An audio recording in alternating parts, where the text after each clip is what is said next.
वो भी मैं ही था। तो तूने मुझे देखा क्यों नहीं? क्योंकि तू भौतिक आंखों से मुझे देखने का प्रयास कर रहा है, मगर इन आंखों से मुझे दिखने वाला नहीं। उसके लिए तुझे आध्यात्मिक चक्षु खोलने पड़ेंगे। आध्यात्मिक चक्षु क्या है? कर्ण, इसको कहते हैं आंखें। भक्ति की आंखें कान होते हैं। इतना भगवान के बारे में महिमा सुनोगे उतना भगवान के समीप चले जाओगे।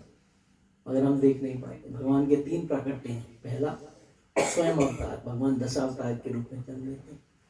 उसके बाद भगवान का अवतार होता है गुणावतार के रूप में। जितने भी देवी देवता हैं वो भगवान के रूप में अवतरित होते हैं। सबको अलग अलग मिनिस्ट्री दी है। वरुण देव अलग है, सूर्य देव अलग है। भगवान अपने गुण देते हैं उन्हें। और फिर होते हैं अंशावतार। अंशावतार कौन होते हैं?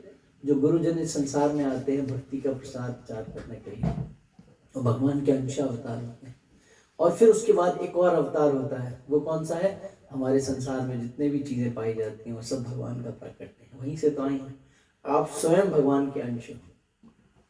हम आध्यात्मिक जगत के जीव हैं। इस भौतिक जगत में रहने के लिए हमें शरीर मिला है, मगर हम हैं आध्यात्मिक। ठीक है, इसलिए भगवान अवतरित होते हैं, मगर हम देख नहीं पाते। किसी को संतान चाहिए, भगवान संतान के रूप में उत्पत्ति करते हैं। कौन? भगवान का अंश तो है। सागर और सागर की बूंद में क्या डिफरेंस है बताइए? क्योंकि वो अंश है और भगवान विभु हैं, वो पूर्ण है। और सागर की बूंद बूंद है, मगर उस बूंद से सागर के खारे पानी का अनुमान पता लग जाता है। उसी तरीके से भक्त के संग से भगवान का क्या स्वरूप है पता लग जाता है। इसीलिए कहा जाता है साधु संग सर्व शास्त्र कहे, लव मात्र साधु संग सर्व सिद्धि।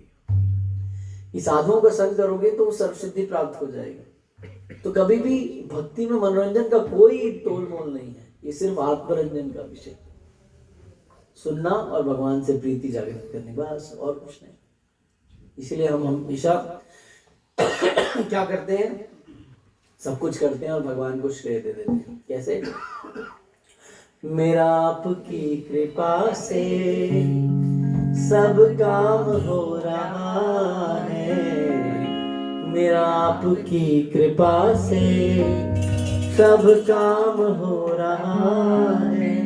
करते हो तुम कन्हैया, मेरा नाम हो रहा है। करते हो तुम कन्हैया, मेरा नाम हो रहा है। मेरा आपकी कृपा से सब काम हो